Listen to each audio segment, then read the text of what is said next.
This is another excerpt from This Is Our Story by Wendi Adelson. We fell in love, got hitched, and less than 3 months later, in early August, we moved to Hawasi Springs, Florida. August is a time in the Panhandle when you can't move an inch outside without sweating through your shirt.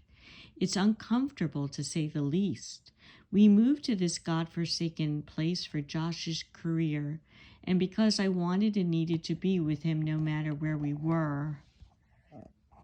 Josh had 3 weeks to prepare before the semester began at Noryh Florida State University. He finally finished his 8 years of PhD and postdoc and writing fellowships and would finally be an assistant professor of English at Noryh Florida State University. And I was going to study for the Florida bar exam and look for a job. We had a plan. We were on our way. The thing about plans, though, as my grandmother used to say, is that we can plan and God laughs. My dad also says, and I'm pretty sure that he borrowed this from someone famous, that life is what happens when you are busy making other plans. Platitudes aside, all of this is to say things happened much differently than we ever planned. So here we are, in Hawasi Springs, Florida, America's friendliest town. It turns out that another town close by is actually named the friendliest, but Josh and I insist they got it wrong, and that Hawasi Springs was robbed of its deserved moniker.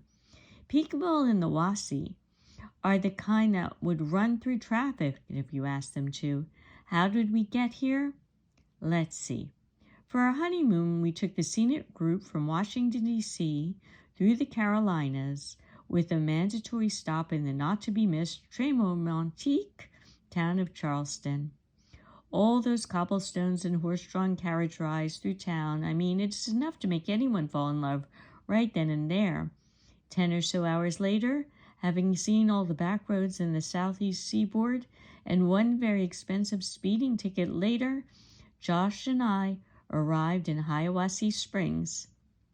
It was pouring rain, which was just as well because it obscured the fact that Hawasi Springs was, shall we say, less than I expected. It's my own fault, really, not having done enough research. I just assume, and we all know what assuming does, that Hawasi Springs was in Florida and would be just like other parts of Florida that I knew from visiting my grandparents.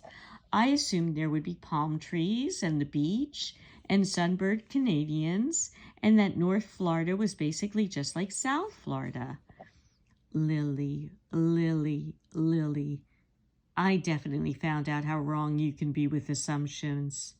Still, I have Josh, we have our health, and I like to think I have a good sense of humor about life.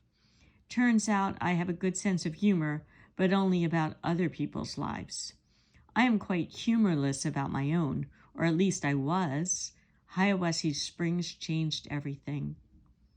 First lesson. North Florida is very different from South Florida. This statement is worth emphasizing. Let other people make the same mistake that I made. North Florida is much more like South Georgia, which makes sense given its proximity. Palm trees are not native to North Florida. Some palm trees do grow here, but nature did not intend for it to be a tropical paradise in the Panhandle, or the Big Bend, as some of the locals call it. Next lesson. Not only is the geography different, but Hawasi Springs is not the West Palm Beach or Hollywood, Florida that I experienced with my grandparents. Most significantly, there is no shuffleboard here. Not even one shuffle or one board. There aren't so many Canadians either, with or without sunburns. There are, however, lots of really nice people, almost painfully so.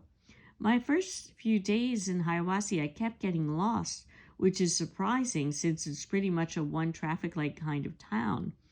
The sad truth is that my sense of direction is just that bad. Josh offered to buy me a GPS device for my birthday so that he could track me down and give me directions if needed, but I politely declined. With me out of work and him not exactly raking it in as an English professor, I didn't want him splurging on unnecessary gifts for me.